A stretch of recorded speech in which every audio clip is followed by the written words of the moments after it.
எனக்கு அருமையான கர்த்தருடைய பிள்ளைகளே, ஆண்டவருடைய நாமத்திலே உங்கள் ஒவ்வொருவருக்கும் என் அன்பின் வாழ்த்துதல்.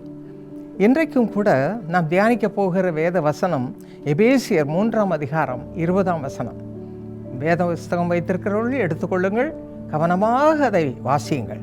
நாம் வேண்டிக் கொள்ளுகிறதற்கும் நினைக்கிறதற்கும் மிகவும் அதிகமாய் நமக்குள்ளே கிரியை செய்கிற வல்லமையின்படியே நமக்கு செய்ய வல்லவர். ஆண்டவர் எப்படிப்பட்டவராம்? நம்ம வேண்டிக் கொள்ளுகிறதுக்கும் மனதில் நினைக்கிறதற்கும் கூட அதிகமாக ஆண்டவர் என்ன செய்வாராம்? கிரியை செய்வார். எப்படிப்பட்ட ஆண்டவர்! வல்லமுள்ள ஆண்டவர், மகத்துவமுள்ள ஆண்டவர், அன்பின் உருவான ஆண்டவர் நம்மோடு இருக்கும்போது நீங்கள் ஏன் வீணாக கவலைப்படுறீங்க?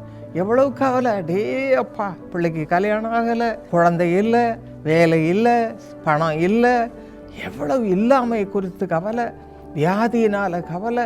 என்ன பயங்கரமான வியாதிகள் இந்த காலத்தில் வருகிறது. எங்கே பார்த்தாலும் கேன்சர். ஜனங்க என்ன கஷ்டப்படுகிறாங்க. இப்படிப்பட்ட பரிதாப நிலைமையில் நம்ம என்ன செய்யணும்? ஆண்டவர்கிட்ட வேண்டிக் கொள்ளணும்.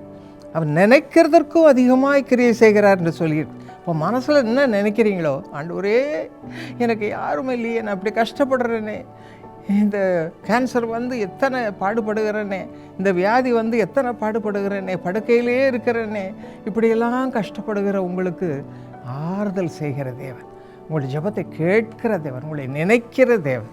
அப்படிப்பட்ட ஒரு தேவன் இருக்கும் பொழுது நீ ஏன் கவலைப்படணும்? கவலையே படாது. அதைத்தான் வேதத்தில் சொல்லுகிறோம். அவர் உங்களை விசாரிக்கிறபடியால் உங்கள் கவலைகள் எல்லாம் அவர் மீது வைத்து விடுங்கள் என்று வேதம் சொல்லுகிறார். அவர் மீது உங்கள் கவலையெல்லாம் வைத்துருங்க. எல்லாம் உங்களுடைய இருதயத்தின் பாரங்களெல்லாம் வைத்துருங்க. என் பிள்ளைகளுக்கு என்ன வேணும் என்று சொல்லி உங்களுக்கு நிச்சயமாக நினைக்கிறதுக்கு மேலே அதிகமாக ஆசீர்வாதத்தை கொடுப்பார்.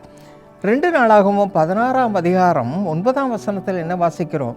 தம்மை பற்றி உத்தம இருதயத்தோடு இருக்கிறவர்களுக்கு, எனக்கு அருமையான தேவஜனமே, உங்களுடைய இருதயம் எப்படி இருக்குது? ஆண்டவருக்கு முன்பாக அசுத்தமானதாக இருக்கிறதா, அவலட்சணமானதாக இருக்கிறதா, அருவருப்பானதாக இருக்குதா, சண்டை போட்டு கொண்டிருக்கீங்களா, குழப்பம் உண்டாக்கி கொண்டிருக்கீங்களா, கெட்ட காரியங்களை செய்கிறீங்களா, பாவம் செய்கிறீங்களா, பாவத்துக்கு இடம் கொடுக்குறீங்களா, எப்படிப்பட்டதாக இருக்குது பாருங்கள். தம்மை பற்றி உத்தம இருதயத்தோடு இருக்கிறவர்களுக்கு இப்போவே உங்களுடைய இருதயத்தை ஆண்டவர்கிட்ட சொல்லுங்கள், என்னை கழுவி சுத்திகரியும், என் இருதயத்தை சுத்தமாக்கும். உடனே அவருடைய ரத்தத்தால் கழுவி உங்களை சுத்திகரிப்பார் பெரியமானவர்களே. அப்படிப்பட்ட உத்தம இருதயம் பெறும் பொழுது கர்த்தர் என்ன செய்கிறாரா? தம்முடைய வல்லமையை விளங்க பண்ணுகிறார். என்ன ஆச்சரியம் பார்த்தீங்களா?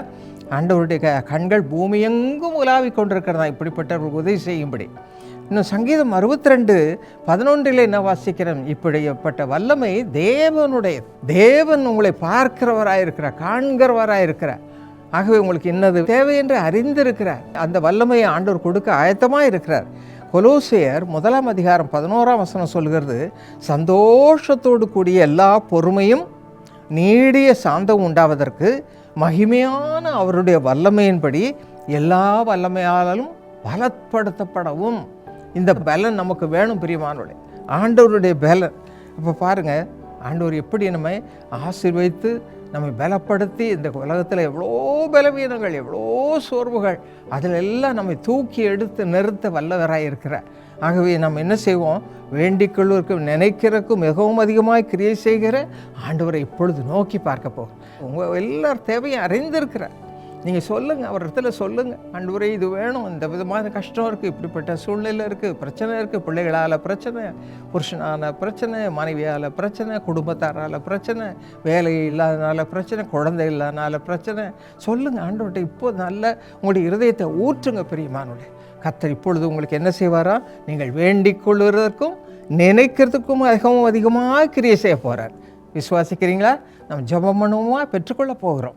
பெற்றுக்கொள்வோமா? எங்கள் அருமை தகப்பனே, யார் யார் கண்ணீரோடு உடைய வல்லமை வேண்டுமென்று ஜெபிக்கிறார்களோ, இன்னது தேவை என்று சொல்லுகிறார்களோ, அத்தனையும் கொடுவோம்ப்பா.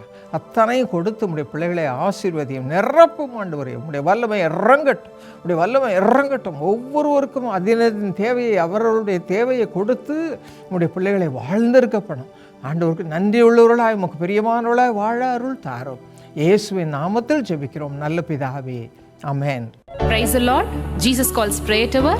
எமது 24 மணி நேர ஜெப சேவையை பெற்றுக்கொள்ள 0144888111 என்ற இலக்கத்திற்கு அல்லது 0112 555 என்ற இலக்கத்திற்கு அழைப்பை ஏற்படுத்தவும். අපගේ පැවිසි අතර යාඥා සේවාවන් ලබා ගැනීම සඳහා 0114 88 යන අංකයට හෝ 0112 555 401 යන අංකයට හෝ ඇමතීමෙන් ඔබට යාඥාවන් ලබාගත හැකිය. ඔබ උදෙසා යාඥා කිරීමට අපගේ යාඥා මැදිහත්කරුවන් ආශාවෙන් බලා සිටිති.